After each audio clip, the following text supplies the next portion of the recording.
ဒီလူကတကယ်ဘီလီယံနာတယောက်ဖြစ်ပေမဲ့သူ့မျက်နှာမှာအမာရွတ်အတုတစ်ခုကိုတမင်တကာကတ်ထားပြီးသူ့ကလေးတွေကိုလည်းစုပ်ပြဲနေတဲ့အဝတ်စားတွေဝတ်ခိုင်းထားပါတယ်တထေးဖြစ်နေတာကိုသူ့ရဲ့ချင်းတွေးမဲ့မျိုးသမီးမသိစေရဘူးလို့သူကကလေးတွေကိုပြောခဲ့ပါတယ်ကလေးတွေကသဘောတူပြီးတဲ့နောက်မှာတော့ထိုမျိုးသားကဒေါ်လာ9သူညတန်တပတ်ရေကားတစ်စီးကိုမောင်းပြီးကဖေးဆိုင်ကိုသွားခဲ့ပါတယ်ဒါပေမဲ့ကလေးတွေကမျိုးသမီးကိုမြင်ချင်းမှာပဲမေလို့စိတ်လှုပ်ရှားစွာနဲ့လှမ်းခေါ်လိုက်မယ်လို့သူဘယ်တော့မှမမျှော်လင့်ထားခဲ့ပါဘူးထိုမျိုးသမီးကအယမ်းအံ့ဩသွားပြီးသူမကိုဘာလို့မေလို့ခေါ်တာလဲဆိုပြီးမေးခဲ့ပါတယ်လူလယ်လေးကတော့သူမဟာသူတို့အိမ်မက်ထဲကမေနဲ့အတီးကျတူနေလို့ပါဆိုပြီးချက်ချင်းရှင်းပြခဲ့ပါတယ်အဲ့ဒီအချိန်မှာထိုမျိုးသားကသူဟာရုပ်ဆိုးပြီးစင်းရဲကြောင်းသူ့မှာရှိတဲ့အဖိုးတန်ဆုံးအရာကထိုစုပ်ပြက်နေတဲ့တပတ်ရေကားသာဖြစ်ကြောင်းဒါပေမဲ့လှပပြီးတိမ်မွေးတဲ့ဇနီးတစ်ယောက်ကိုတော့လက်ထက်ချင်တယ်လို့တမင်တက်ပြောခဲ့ပါတယ်မျိုးသမီးကတော့ဒီမျိုးသားဟာရုပ်လဲဆိုးပြီးဇနီးအပေါ်တောင်းဆိုချက်တွေမြင့်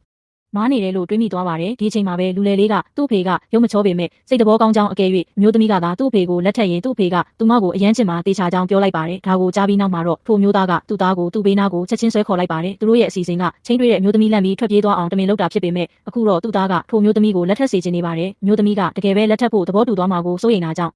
အကယ်၍မင်းကကိုလက်ထက်ရင်တစ်သက်လုံးစင်းစင်းရဲရဲနေရလိမ့်မယ်လို့ထိုမျိုးသားကသူမကိုချက်ချင်းပြောလိုက်ပါတယ်ဒါပေမဲ့လည်းအမျိုးသမီးကသူ့ကိုမယုံမရှာပဲအခုချက်ချင်းလက်ထက်စာချုပ်သွားလို့ရတယ်လို့ပြောခဲ့ပါတယ်ထိုမျိုးသားကအလွန်အမင်းတုန်လှုပ်သွားပြီးအားကိုးရမဲစွာနဲ့ပဲဒီမျိုးသမီးနဲ့လက်ထက်စာချုပ်ယူခဲ့ရပါတယ်ဒါပေမဲ့သူကသူမကိုယုံကြည်မှုမရှိသေးတာကြောင့်မျိုးသမီးကိုစမ်းသပ်ဖို့အတွက်သူတို့ရဲ့တတိလက္ခဏာကိုလောလောဆယ်မဖော်ပြကြဖို့ကလေးတွေကိုပြောခဲ့ပါတယ်ထိုမျိုးသားကသူမရဲ့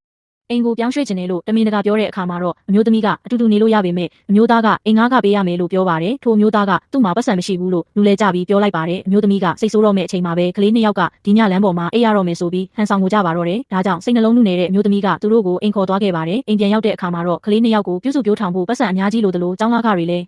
ပေးရအောင်မှာဖြစ်တဲ့အတွက်နောက်နေ့မှာအပြင်ထွက်ပြီးအလုပ်ရှာဖို့အမျိုးသမီးကမျိုးသားကိုပြောပါတယ်ထိုမျိုးသားကအယမ်းအံ့ဩသွားပြီးသူ့ကလေးတွေအပေါ်ဘာလို့ဒီလောက်တောင်စိတ်တဘောကောင်းရတာလဲလို့မေးခဲ့ပါတယ်ဒါပေမဲ့မျိုးသမီးကတော့အခုငါတို့လက်ထပ်ပြီးပြီဖြစ်လို့ရှင်ကလေးတွေကငါကလေးတွေပဲငါသူတို့